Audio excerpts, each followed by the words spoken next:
What to say when you talk to yourself. Chapter 6, The Wall. All of us talk to ourselves all of the time. Our self-talk might be in spoken words or unspoken thoughts.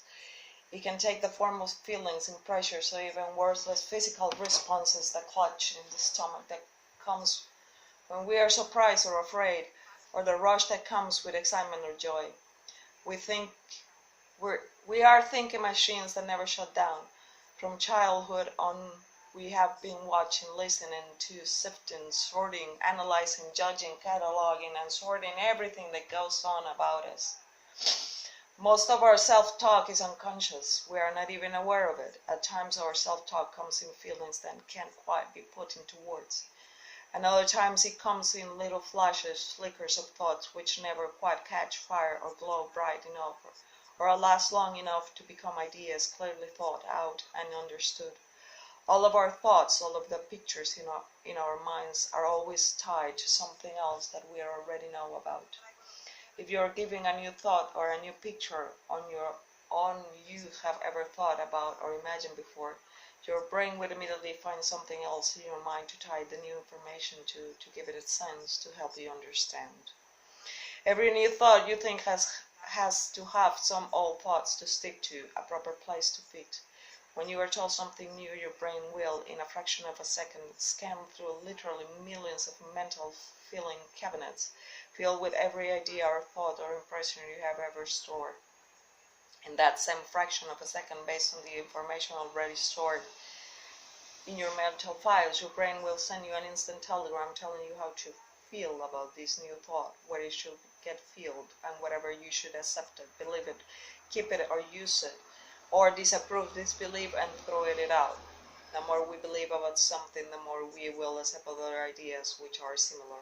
The more files we have in our mental filing cabinets which tell us something about ourselves, the more we will attract and accept other thoughts and ideas which support and prove what is already stored in our files. The more you think about yourself in a certain way, the more you think about yourself in same certain way. The more you think about anything in a certain way, the more you will believe that that is how it really is. And mind works that way because the brain always tries to tie a new thing you think to something you already believe. Understanding what makes it easy to understand what is hard to teach old dogs new tricks, change our minds, or unstick us from the ideas we are subtly sticking. It also tells us what the longer you believe something, the harder it is to change that belief. The longer you have brought the thought, the truer it is. In our mental control centers, we feel to overflowing the files that support that we have told ourselves most, and we throw out anything that disagrees. And meanwhile, we keep ourselves blissfully ignorant of something about us that will have made a difference in our lives, something about ourselves called the truth.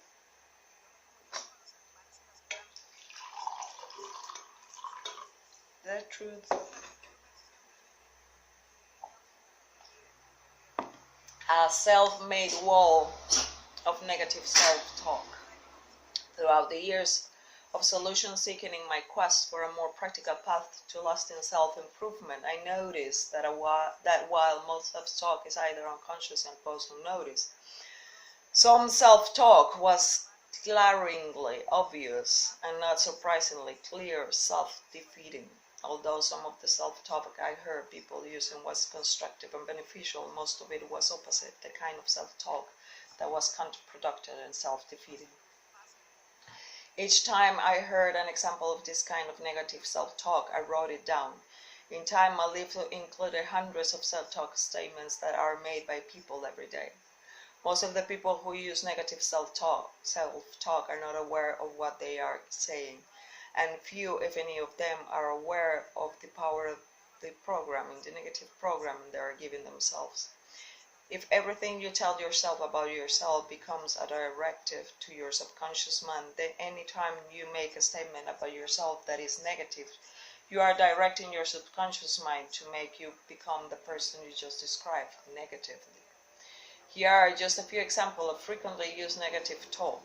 As you read them, see how you know someone who says something similar, or if you have said something like any of this yourself.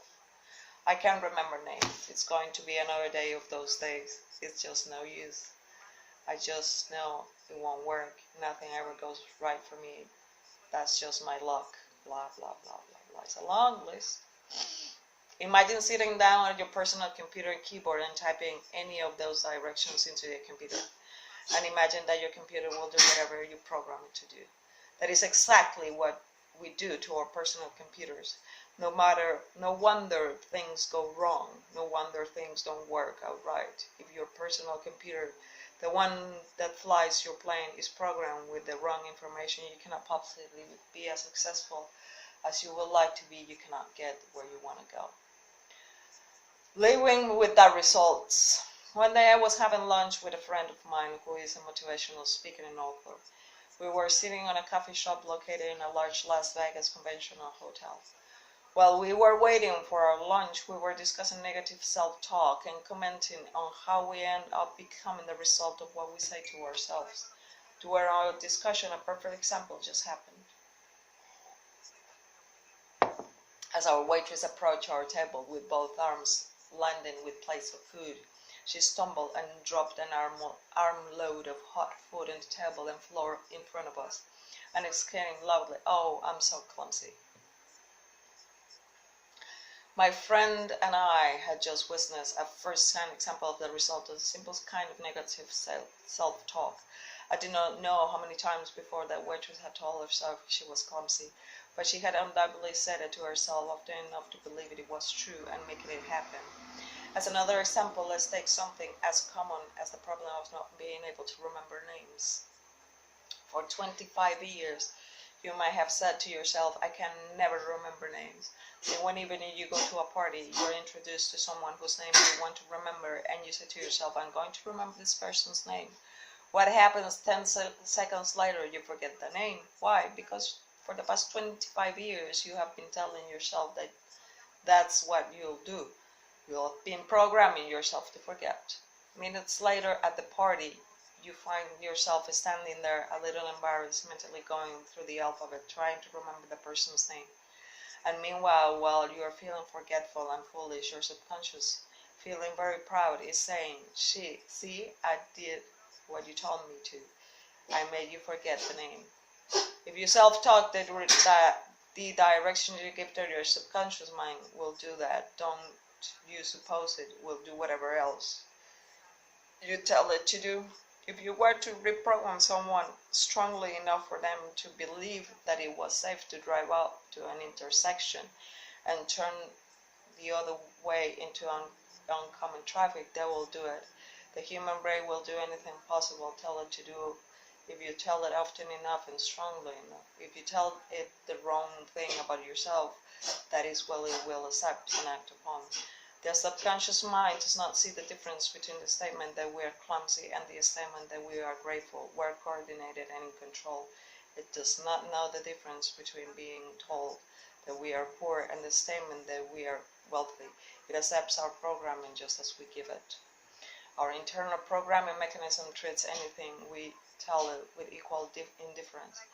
As a result, when we casually say, "No matter what I do, I just can't seem to take enough money to make ends meet," our subconscious mind says, "Okay, I'll do what you're telling me to do.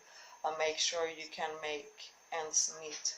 In turn, it will unleash its powerful control over our mental and physical self to achieve the result it was told to accomplish.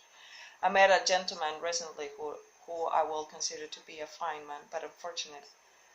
After 20 years of marriage, raising several children into the teens and building a profitable business, he lost his wife to divorce, his children to the wife, and his business to his partners. Holy fuck. What intrigued me about this man's story was that he talked only of his failures, his defeats, his downfall, and the problems he anticipated for his future. He was sad to see someone with his depth, his warmth, and his capabilities completely subject to the failures he had long ago created for himself and his own mind. And was the case with that individual through a complex of processes of electrochemical, physiological controls, Our personal computer will affect and influence what we do in every area of our lives. It will directly affect everything about us, from how we get along with someone at home to the amount of money we earn. A typical example of this is our self-accepted beliefs about our personal financial capabilities or limitations. Unless we change the program we have to ourselves the one unless we change the program we have to ourselves, the one that told us we can seem to earn enough money, our subconscious will successfully accomplish its program task of keeping us earning less than we will like.